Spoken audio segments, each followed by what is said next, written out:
O povo brasileiro sempre lutou, sempre se tentou passar a imagem, alguns setores retrógrados, oligarquias, reacionárias, de que o povo brasileiro era um povo que não brigava, era um povo pacífico. Não é verdade.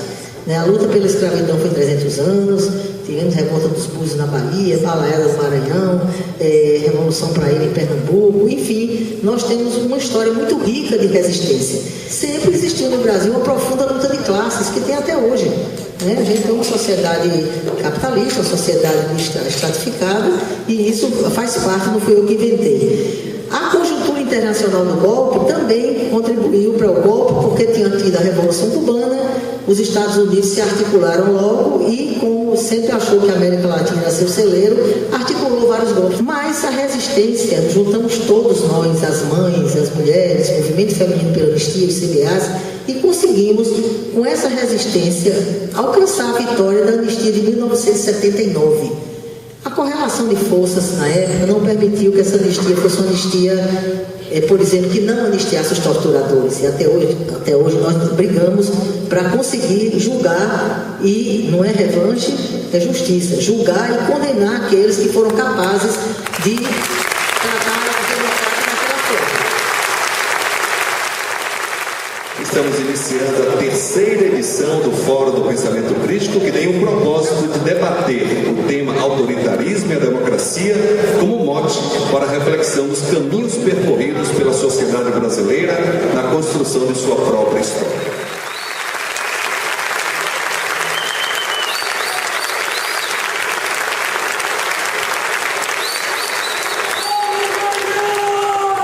Ele não se acovardou, lutou e por 5 anos foi caçado, tratado como inimigo número 1 da ditadura militar. Sua morte, no dia 4 de novembro de 69, foi tratada como a morte de um terrorista. A democracia, a história, permitiu que a sua biografia e de todos os homens e mulheres do Brasil que não se acovardaram pudesse, à luz da democracia, ser refeita. Marighella morreu, mas todos os homens e mulheres que sonham não morrem. Todos os homens e mulheres que pensam não morrem.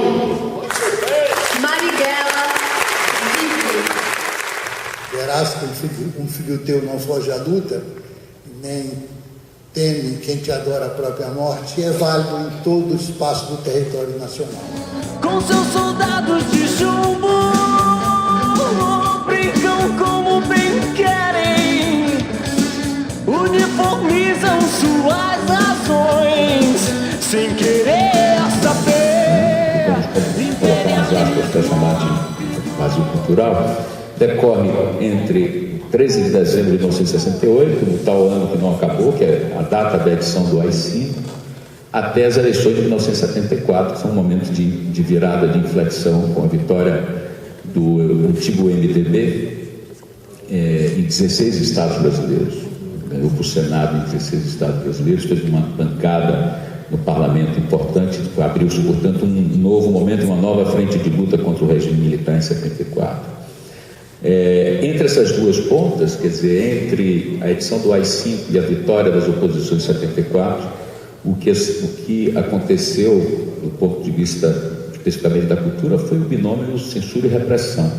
Repressão que em alguns casos levou a quase sempre a prisão, não é, de artistas, etc. Alguns passaram pelas câmaras de tortura, não lembro se algum possa ter morrido, mas muitos foram para o exílio também, artistas, não militantes. A censura prévia era uma das formas mais tenebrosas de impedir o desenvolvimento da criação cultural. Aquilo que se convencionou chamar de avant-garde na Bahia, ou como Paulo Emílio Salles Gomes chamava de renascença baiana dos anos 50, vai ser interrompido logo no início de 60. Uma ação que foi inaugurada, inclusive, um pouco antes dos anos 50, na gestão de Mangabeira, com Anísio Teixeira, outro combatente que, nesse momento, avança-se na Comissão da Verdade para identificar as condições em que ele seguramente foi assassinado pela ditadura, um dos grandes educadores brasileiros. Foi secretário de Educação aqui, entre 47 e 51, e produziu uma transformação extremamente vigorosa do campo cultural, né? E olha que o enfrentamento não era pequeno, aliás, o enfrentamento com instituições conservadoras que durante, inclusive os anos 60, se mantiveram nessa trincheira conservadora. Entre os anos 70 e 80 vai produzir um conjunto de arranjos com a mídia, né, com a própria festa carnavalesca, com a coisa do trio elétrico, com a economia do turismo, e vai reconfigurar o nosso campo na direção daquilo que ele é hoje, quer dizer, um campo cultural, onde se sobressai e onde em vários momentos assume posição hegemônica uma lógica de indústria cultural. A grande novidade, talvez, desse período para agora é o fato de termos, com todos os problemas que isso sugere, com toda a necessidade de enfrentamento com políticas públicas que isso sugere, que é a existência de um mercado da cultura na Bahia. Mas aí já são os tempos que correm, não é o caso. Era essa a contribuição que eu queria dar. Obrigado.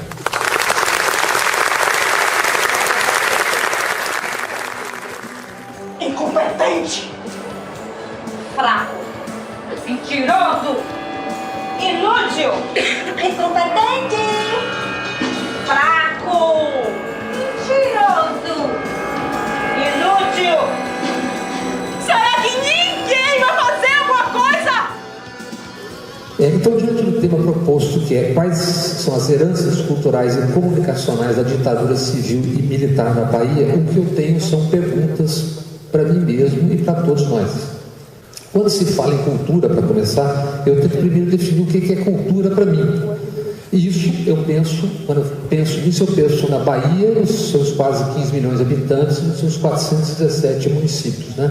Cultura como algo que vai além da ideia habitual de manifestações artísticas clássicas, como teatro, literatura, cinema, dança, que eu entendo a expressão como ações que produzam impacto, que mexam, nasçam na comunidade, uma comunidade que pode ser muito grande ou muito pequena.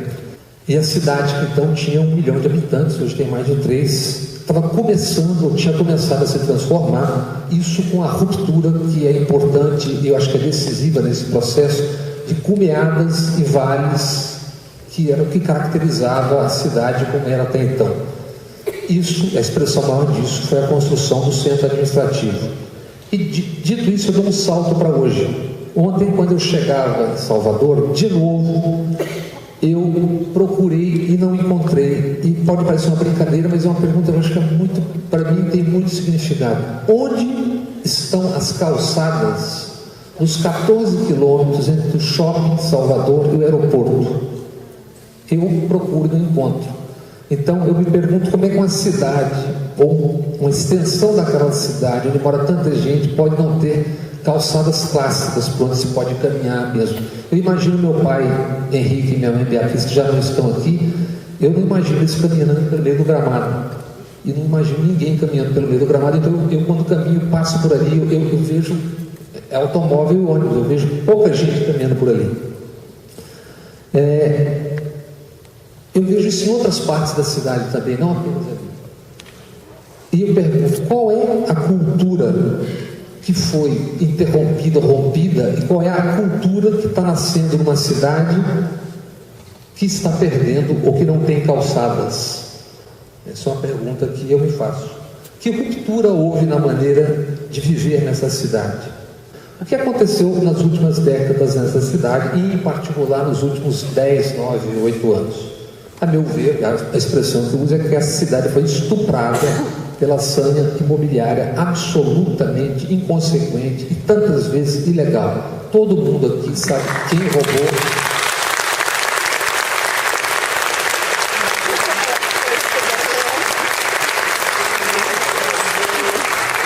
Todo mundo sabe quem roubou, onde, como, e está todo mundo solto, e tem gente que já está operando agora, que a expressão é essa, em Lauro de Freitas. E isso é inacreditável, mesmo todo mundo sabendo. Só que isso foi o auge do processo de décadas que Miguel tocou, já passou por esse assunto e eu queria voltar aí. Por que o Estado ou a Prefeitura que tem que pagar a conta da Pinto de Aguiar? conta da duplicação e da infraestrutura que o crescimento absurdo e ilegal, imoral, em toda aquela região e não só naquela, provocou. Porque os interesses privados que comandaram essa festa irresponsável, ajudando nas campanhas dos vereadores e dos prefeitos, etc, etc, etc, por que eles não participam, pelo menos, na ampliação da infraestrutura e não pagando, no mínimo, uma parte dessa conta? Como não imaginar e não dizer que essa é uma herança cultural da ditadura civil-militar na Bahia e em Salvador? Como não dizer que isso, multiplicado pela cidade toda, pelo excesso ou pela omissão e escassez, não molda, não é uma ruptura no modo de uma comunidade fazer e viver cultura? Como não superpor o crescimento absurdamente desmedido da cidade, as incontáveis ilegalidades e as fortunas construídas nesse período de 3, 4 décadas? De onde vieram algumas das grandes fortunas, se não dessa divisão da cidade entre uns poucos e desse ataque que enfartou a cidade? Você se engarrafa em qualquer lugar, vai para qualquer lugar. Inacreditável. Não é só na Bahia, não é só em Salvador. Nós estamos aqui falando de Salvador, que eu acho que proporcionalmente é mais engarrafada do que a São Paulo, onde eu moro. Lá às vezes você tem engarrafamentos fenomenais, mas você tem por onde escapar. Aqui tem lugar que você não escapa. Mas uma cidade, por exemplo, que eu me espanto, umas 2 vezes no verão, eu estava aqui com minhas filhas, na Avenida Antônio Carlos Magalhães, ali no final da tarde, teve um dia que eu contei, tinham aproximadamente 200 ônibus enfileirados, um atrás do outro. E isso eu vejo em várias avenidas, nas grandes avenidas da cidade, num determinado momento. Eu me pergunto, como se chegou a isso? Como uma comunidade se tornou refém do automóvel, dos ônibus nessa quantidade absurda e das intermináveis obras viárias que cada vez mais tem que dar vazão a esse tipo e a esse modelo? E me pergunto de novo, e aí eu lembro da universidade, o papel da universidade. Eu me lembro de alguns, nos últimos anos, alguns professores da arquitetura ou urbanistas isoladamente tratando desse tema. Mas onde estava, do ponto de vista orgânico e jogada na cena, a Universidade Federal nesse debate como um todo? Eu não digo isoladamente. Onde estava a universidade, a não ser professores aqui e ali? Eu sinto falta, senti a ausência da universidade durante esse processo de estupro da cidade de Salvador. Ouvi vozes isoladas, mas não vi a universidade presente. E pergunto como uma comunidade permite que os mesmos que arrebentam a cidade depois sejam pagos pela prefeitura ou pelo Estado para quê? Para consertar os estragos que eles mesmos fizeram.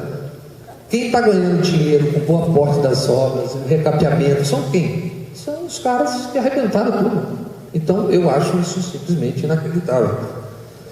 Isso, no meu entender, é clarissimamente uma herança, vista de um certo modo, da ditadura civil e militar da Bahia.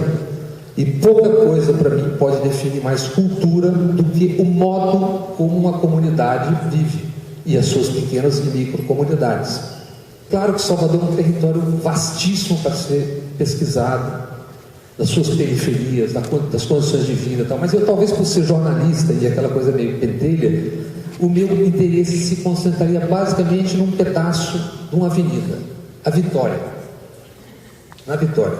Pelo que eu sei, a história é de uma única daquelas construções recentes que tem ali, daqueles prédios monumentais que todos nós gostaríamos de voltar. Eu só não entendo porque eles estão de costas para o mar, como você bem diz, né? Você chega na varanda e você vê. Mas as construções daqueles prédios, os seus piers, as desavenças na ocupação que existiu entre moradores, são histórias fantásticas, porque, pelo pouco que sei, quando um arquiteto autoriza uma obra, faz uma obra, para haver uma modificação, ele precisa assinar aquela modificação. Eu sei que o prédio ali é uma história maravilhosa, e cada um fez do jeito que quis e dane-se. E alguém fez um levantamento, lá tinha 198 erros ou ilegalidades num único prédio. Eu acho que isso, mais do que um trabalho jornalístico de excelência que poderia ser feito, eu acho que é um tratado socioantropológico de um tempo da Bahia, que é esse tempo ao qual eu estou me referindo aqui. E o que é a comunicação, o jornalismo tem a ver com tudo isso, que é a outra perna dessa nossa conversa, no caso da minha conversa? Eu acho que tem muito ou tudo, porque é uma conexão na construção desse mundo e de maneira geral entre a comunicação e isso que nós estamos falando. Muitas vezes, se não mais das vezes, esse mundo caminha de mãos e cofres dados. Eu vou falar agora com esse tal de sistema! Como foi realizada a transição do autoritarismo para a democracia na Bahia e quais as suas consequências? É comum, após a ditadura militar, através da mídia oficial e da própria mídia de esquerda do país, a configuração da ditadura militar como algo inusitado na história de nossa sociedade.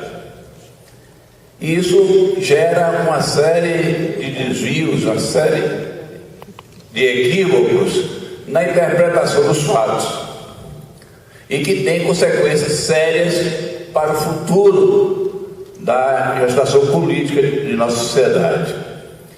Então eu gostaria, em primeiro lugar, de conceituar o conceito de Estado. Ou seja, o Estado numa sociedade é sempre a ditadura de uma ou mais classes sobre as demais classes exploradas e oprimidas. O Estado é sempre um instrumento de opressão e dominação para garantir a exploração da produção de riqueza produzida pela maioria da sociedade. E assim, nós temos que ver que a ditadura militar não foi algo nefasto que aconteceu por maldade de alguém. Ela é consequente de um processo de desenvolvimento do sistema econômico capitalista que, em crise e não tendo condições de enfrentar a radicalização da luta de classes, utilizou do instrumento militar para reprimir, oprimir, arrochar os trabalhadores e promover um novo patamar de acumulação de capital e promover a sua mudança na sua essência para a nova forma do capitalismo brasileiro, que saía da sua forma de capitalismo atrasado periférico para uma nova forma de subimperialismo junto ao capitalismo imperialista internacional. Ou seja, a ditadura militar, assim como foi a ditadura de Vargas, é a expressão de força da burguesia brasileira para impor o processo de exploração dos trabalhadores. Mas a gente pode ter certeza que assim que a burguesia necessitar de novo, ela vai usar de novo instrumentos autoritários e discricionários contra o povo. Isso é certo e líquido. Então nós não podemos criar ilusões na cabeça do povo acerca de um processo que pode não voltar mais. Enquanto existir a luta de classe na sociedade, enquanto existir a distribuição desigual da riqueza, vai haver um estado de dominação, que é a ditadura da burguesia contra os trabalhadores. E sempre que a necessitar, usará da força para tal.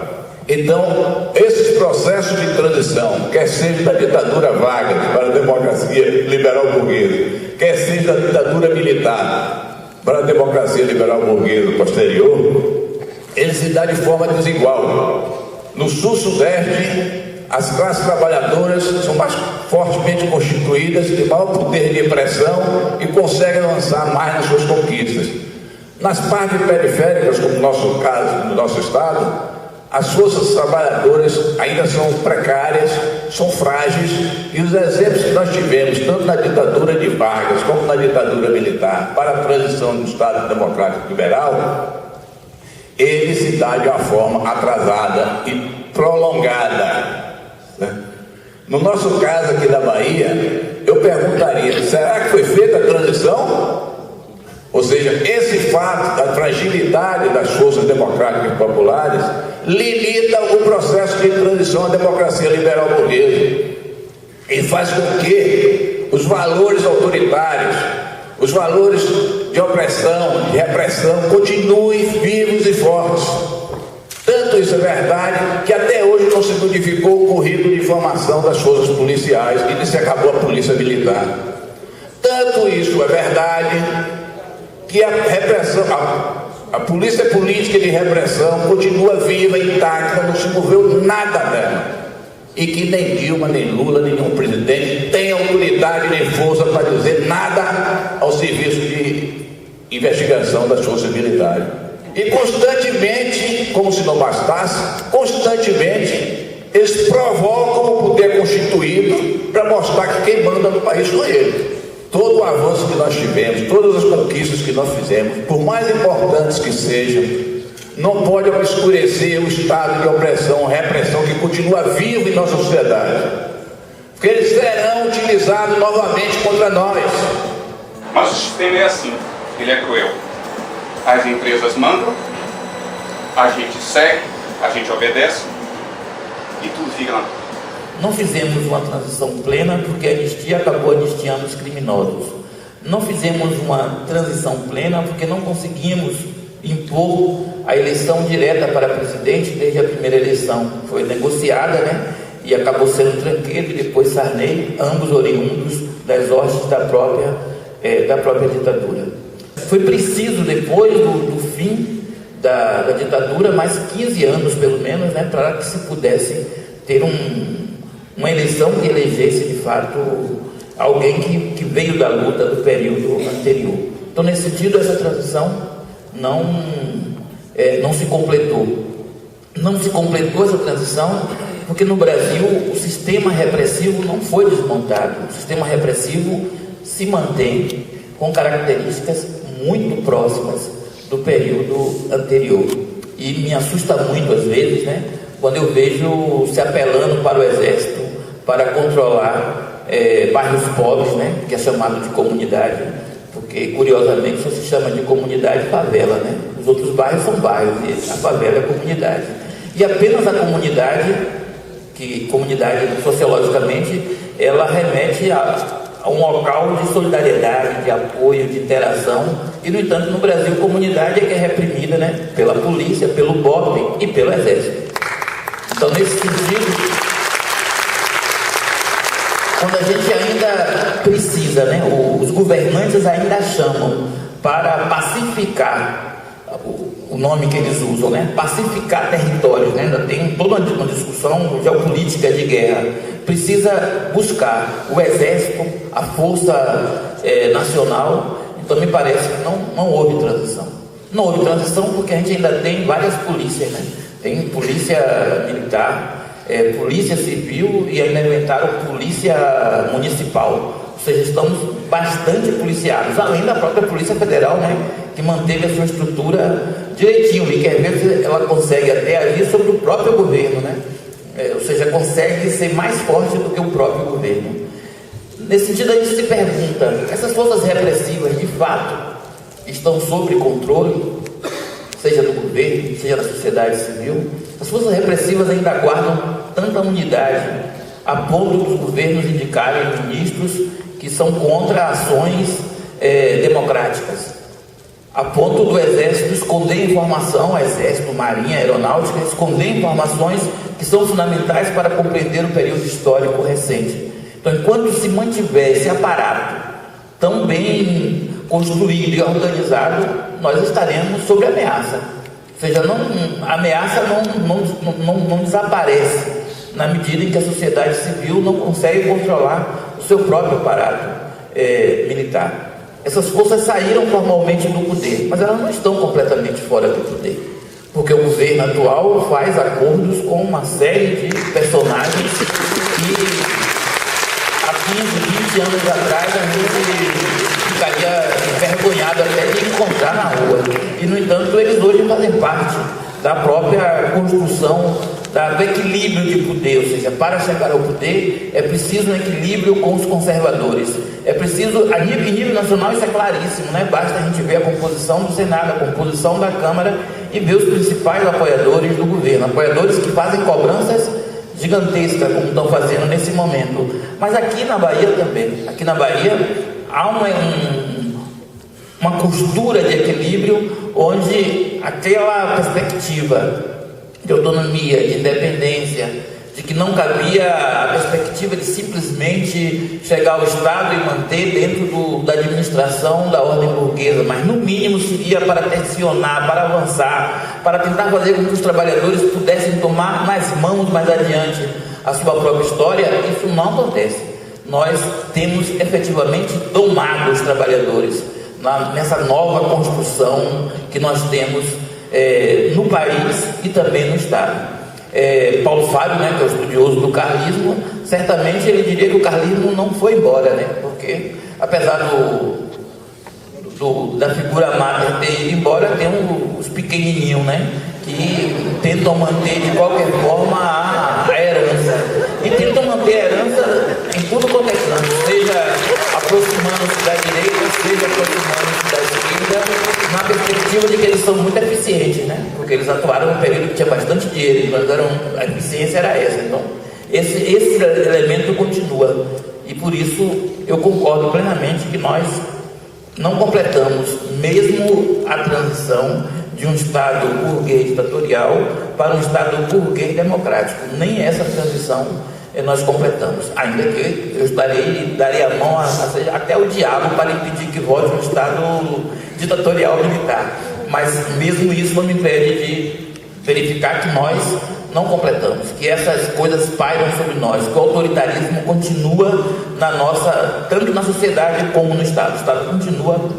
mantendo esses instrumentos de autoritarismo, e por isso essa discussão é uma discussão que deve continuar, no sentido de que é preciso completar essa transição. Obrigado. Jogos de guerra.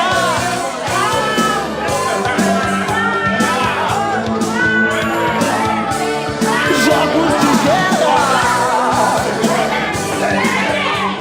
Essa transição que vem sendo feita é uma transição que não tem sido satisfatória. A Bahia persiste com níveis de desigualdade social que atingem a consciência de qualquer pessoa com um mínimo de sensibilidade para a situação social, para a situação de direitos humanos.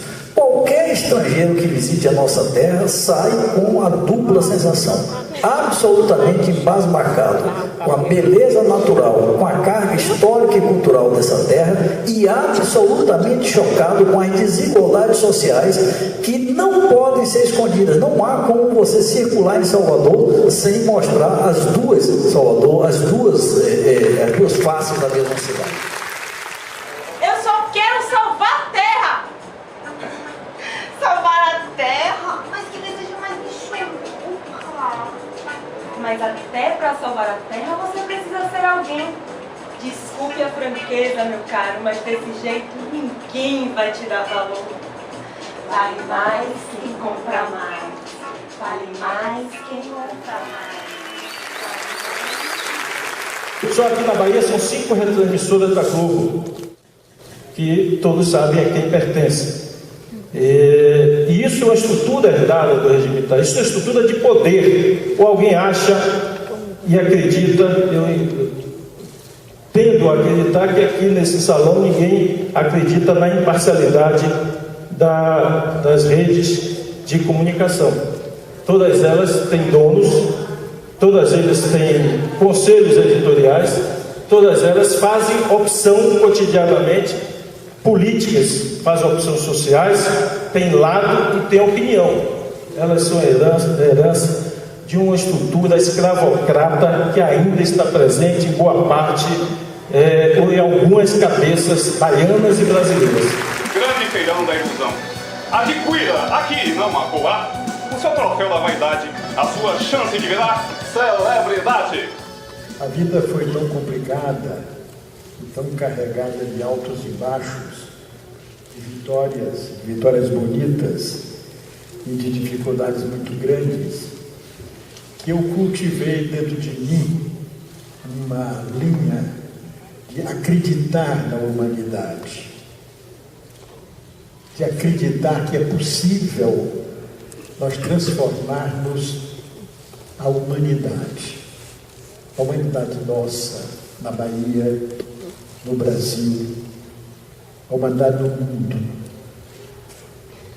Porque hoje nós já vivemos um dos momentos mais perigosos da civilização humana.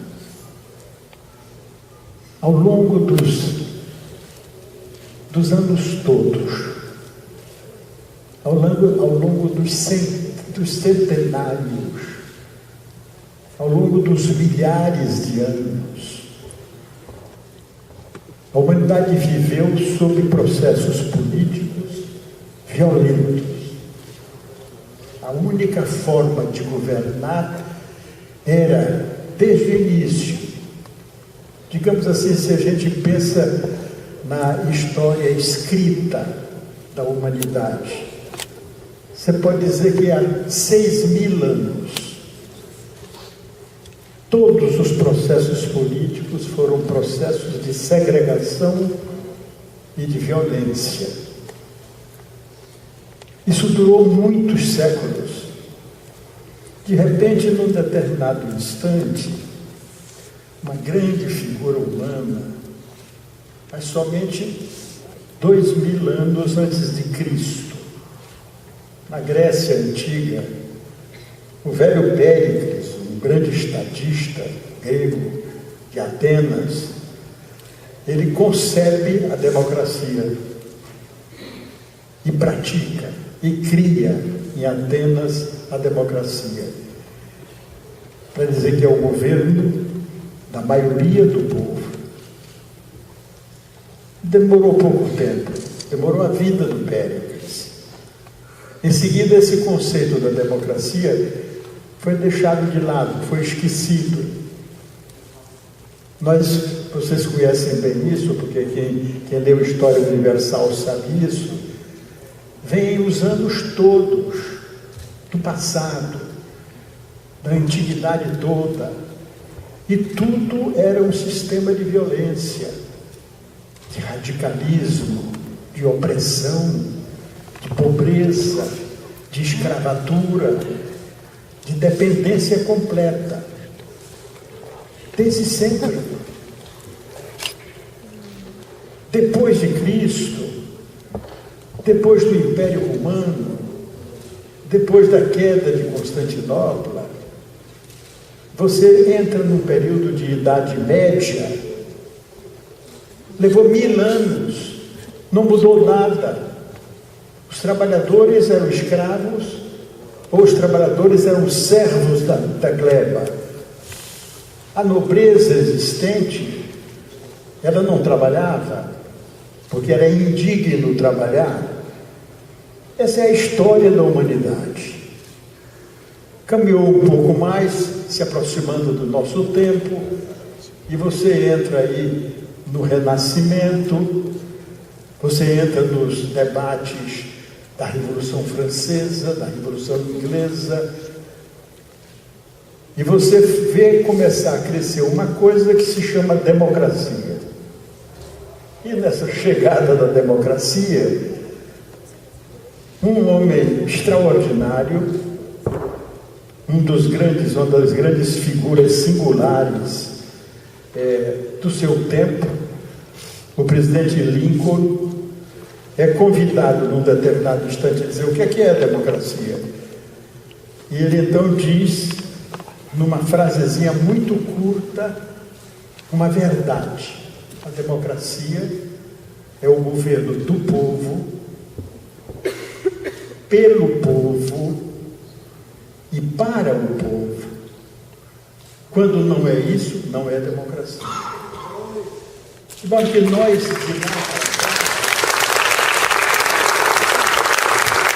de lá para cá, você encontra muita democracia que se diz que é governo do povo. Por quê? Porque fez eleições. Isso é uma mentira. As eleições, muitas vezes, elas são fruto simplesmente da patifaria do dinheiro nas eleições e da organização, portanto, que beneficia os que têm fortunas, ou os que têm poder, ou donos de jornais, ou donos de televisão, e etc, etc. Mas não é o governo do povo. Não é pelo povo, porque não é o povo que trabalha e que faz o processo democrático. Não é para o povo, porque o que resulta do trabalho desse tipo de democracia não vai enriquecer, melhorar, tornar mais amiga e querida a sociedade democrática. Então, o que está sobrando para nós hoje, no nosso tempo, é organizar a democracia no mundo.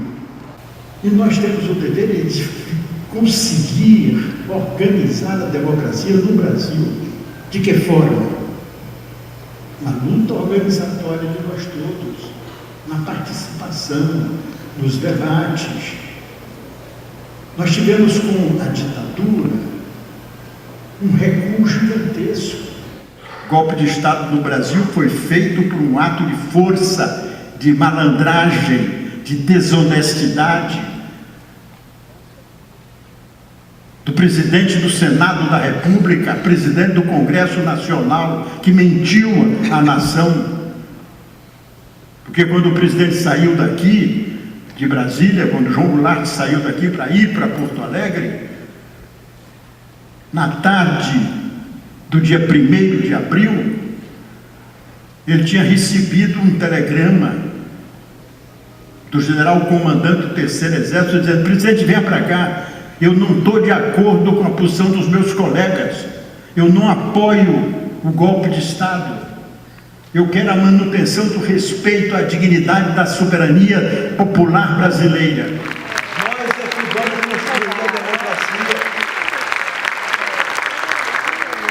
Construir a democracia com os companheiros que estão aqui, construir a democracia conosco, com vocês. Nós é que temos que fazer isso. No Brasil, na Europa, na América Latina, em toda parte do mundo, a humanidade hoje tem que fazer isso, porque nós estamos num dos instantes mais perigosos da civilização humana. Tudo anteriormente foi na base da violência, tudo, e da guerra, tudo. Hoje nós não podemos mais permitir isso, porque está aí a bomba atômica, está aí a guerra microbiológica.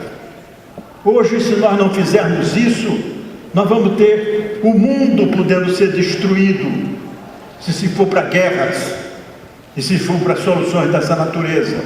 Então a política é essencial, e a política precisa ser honesta, precisa ser absolutamente honrada. O dinheiro público do Estado tem que ser gasto nas coisas públicas do Estado para o povo. A nós incumbe jamais qualquer pessimismo, jamais. A nós incumbe.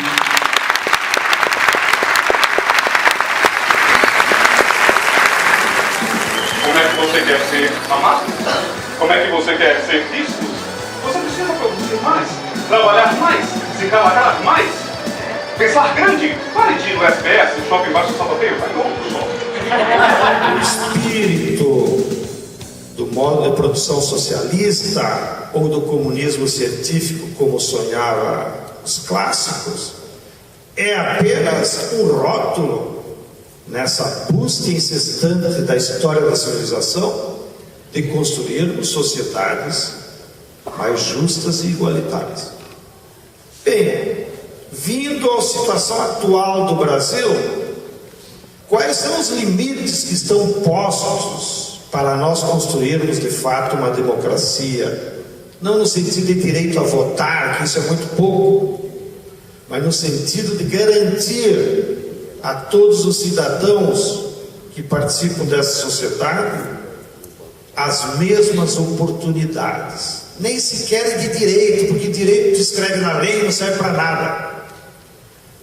Eu refiro às oportunidades reais que há na vida prática: oportunidade de trabalho, oportunidade de renda, oportunidade de educação, oportunidade de moradia digna, oportunidade de cultura, oportunidade de optar, que é negar a imensa maioria da população brasileira.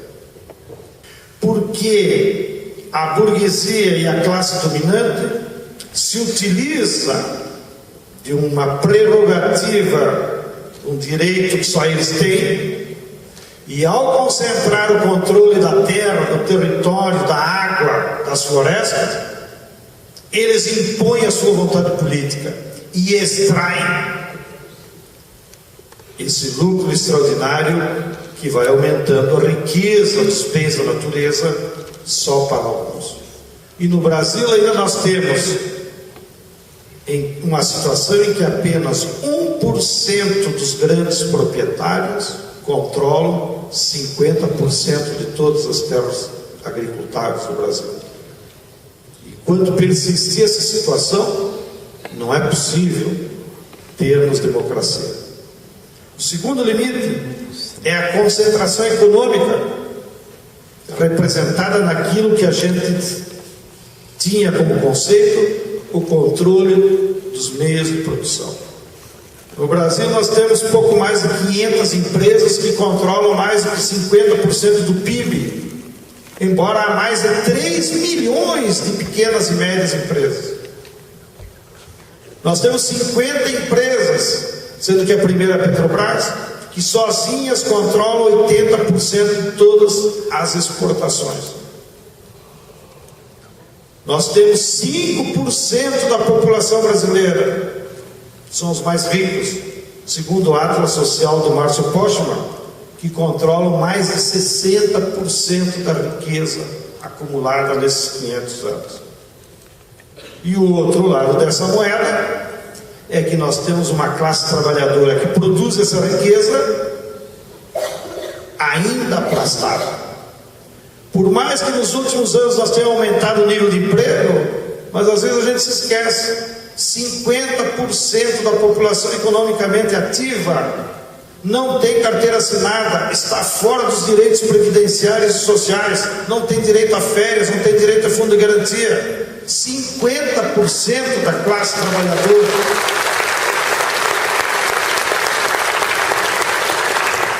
Não é por nada, como outro lado da moeda, que o Brasil, reportando ao Emiliano dos nossos velhos resquícios da escravatura, o Brasil é o país do mundo que tem o maior número de empregados domésticos. 8 milhões de pessoas sobrevivem nesse país trabalhando como empregados domésticos, aguentando todo tipo de desaforo, reproduzindo a senzala agora nos apartamentos.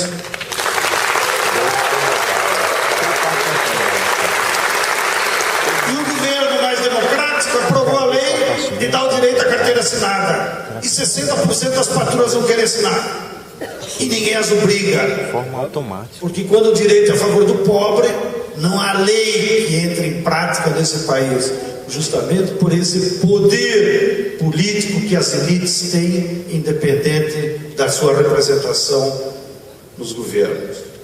Da mesma forma, é humilhante que nós tenhamos 44 milhões de brasileiros que, graças à Bolsa Família do Lula, não passam mais fome. Interessante. Mas até quando? Eles já estão completando 8 anos.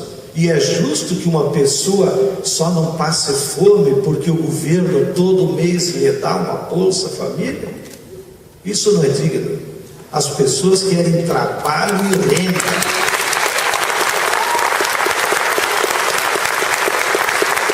Não haverá democracia no Brasil enquanto nós tenhamos que recorrer de Bolsa Família para alimentar os mais pobres. Terceiro limite é que a economia e a sociedade brasileira é dominada pelo capital financeiro.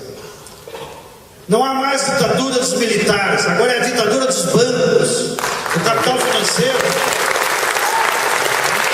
e de toda a corja que o cerca. Não há. O São Tomás da Aquino teria um parto aqui no Brasil se voltasse. Quando ele denunciava no capitalismo comercial juros escrochantes de 10%. A média de taxa de juros da economia brasileira é 48% para você comprar uma geladeira. E se ficar endividado é 96%. E passa como normal, sendo que a Constituinte conquistada nas ruas determina lá no seu artigo transitório que o máximo que um banco deve cobrar é 12% ao ano. E ninguém diz nada, porque agora temos democracia. E essa forma dos bancos nos extorquirem pelos juros vai gerando uma sociedade cada vez mais concentrada e antidemocrática. E eles nos extorquem nas vendas a prazo e nos extorquem com os métodos superávit primário, que também ninguém fala. O superávit primário é a herança do FMI, da dominação do capital internacional sobre o Brasil, que obriga, e os governos ficam quietos. A todo ano, lá do Tesouro Nacional, eles pegam 280 bilhões de reais do nosso dinheiro, pagam impostos até para tomar essa água, e aí o governo diz, é prioridade, antes de gastar em educação, saúde e moradia, tem que reservar para pagar os juros dos bancos. E 280 bilhões por ano do dinheiro do imposto vai para lá. Isso não é democracia, isso é ditadura dos bancos. Só há um caminho para salvar o capitalismo: estatizar os bancos. Joseph Stiglitz, eu imagino que vai dizer Stiglitz. Entenderam? Ou seja, não haverá democracia em país nenhum enquanto os bancos forem a ditadura. É por isso que a Grécia não sai da crise, por isso que a Europa não sai da crise. Dito pelo Stiglitz. Quarto limite, a nossa dependência do capital estrangeiro. As empresas transnacionais agora controlam o mercado mundial e elas nos impõem preços aviltantes. Os preços das mercadorias mundiais não são mais baseados na teoria do valor do Marx, são baseadas nas leis do oligopólio e da especulação. E com isso eles espoliam o mundo inteiro, acumulando a riqueza fora dos territórios nacionais. E aviltam a nossa soberania do povo. O povo, sem saber, perde completamente o controle das suas riquezas.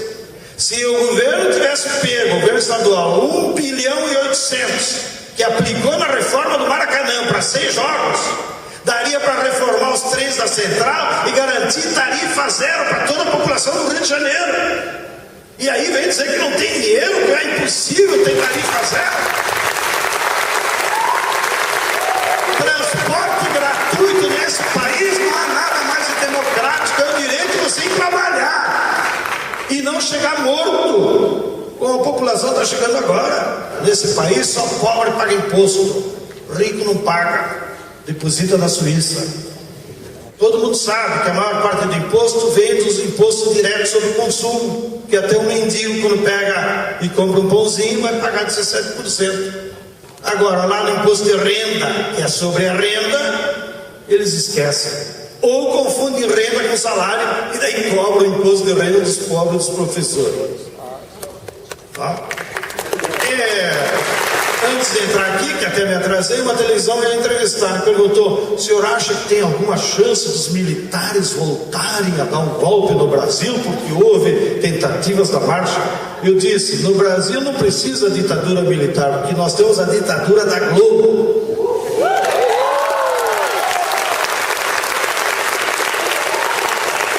A ditadura do controle da informação, a ditadura da ideologia, que diz o que querem para o povo, mente, desmente, desfazem. Finalmente, para viabilizar e enfrentar todas essas mazelas, na nossa opinião, como movimentos sociais, o primeiro passo vai ser fazer uma reforma política. Mudar a forma de eleger, acabar com o financiamento privado.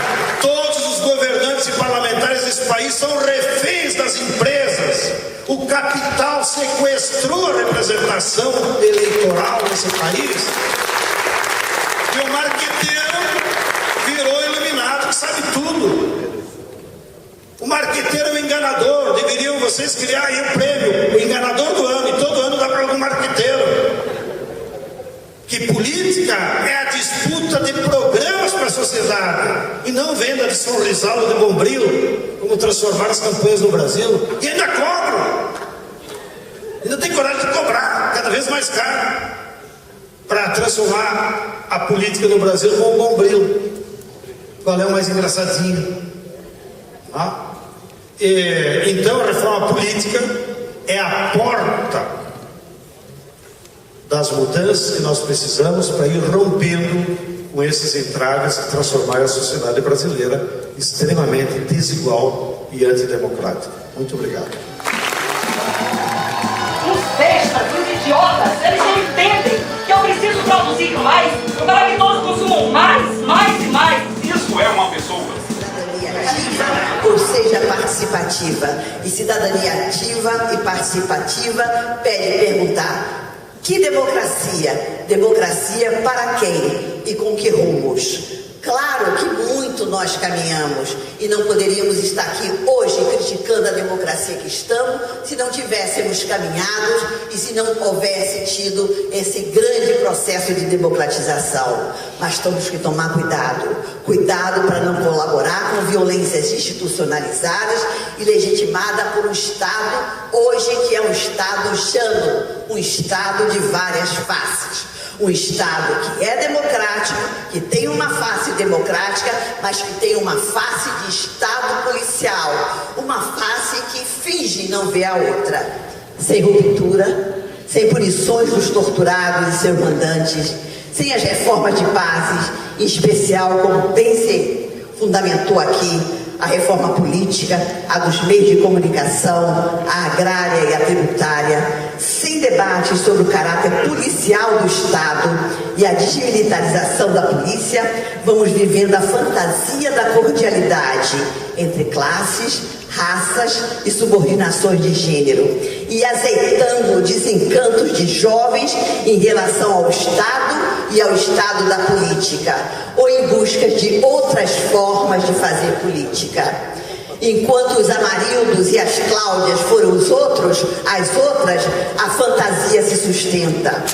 Os regates sobre os anos de chumbo do capital é um bom antídoto. Continuemos. No exercício da memória, há que combinar vários gritos. Ditadura nunca mais, democracia para quem, democracia qual e a que custo.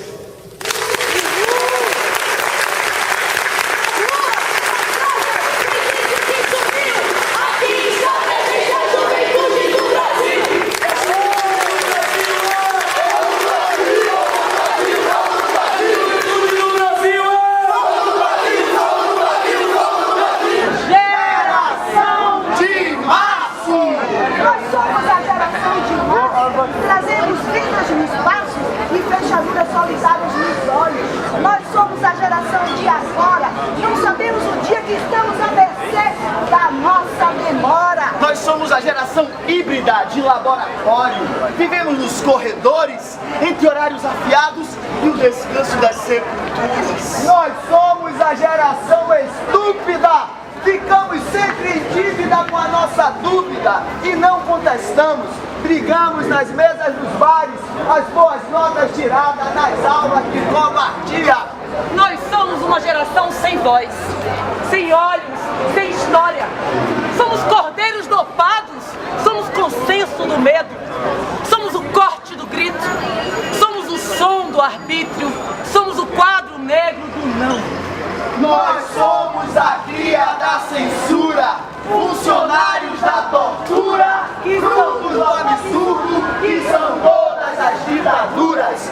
Nós somos os cria da censura, funcionários da tortura, frutos do absurdo que são todas as ditaduras. Nós somos fabricados em série nas escolas e universidades e vendidos no mercado ao preço da usura. Nós somos a geração da derrota. Somos as peças dos tecnocratas. Somos a chave da violência. Somos as portas da repressão. Nós somos uma geração de culpados e ainda seremos culpados pelas próximas gerações. Se consentirmos sermos enquanto trocarmos que a liberdade nunca ditou.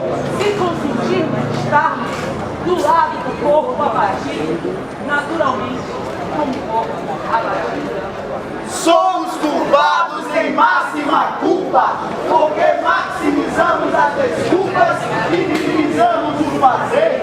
Somos culpados a culpa, porque maximizamos as desculpas e minimizamos o fazer. Nós somos uma geração castrada. Comemos pão com torrada, hot dog com mostarda, fumamos a palha da brava e cheiramos o pó das estradas das reuniões marginais.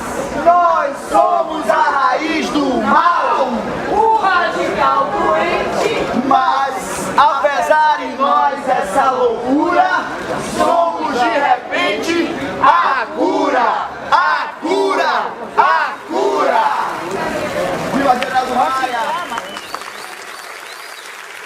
Liberdade! Vamos cortar a verba dessas zonas. Mamem nossas tetas, depois nos apunhalam pelas costas. Mas, senhor, e a responsabilidade social? Esquerda no dicionário. Mas que vergonha! Quem é você para falar assim comigo? Reconheça a sua insignificância.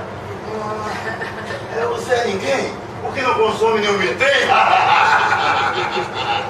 A sua ganância por dinheiro está acabando com a terra. Por sua causa, ela está quase morrendo. Por minha causa? Que absurdo! Vocês concordam com isso? Não, senhor! Quem tem promovido o desenvolvimento? O sistema! Quem tem trazido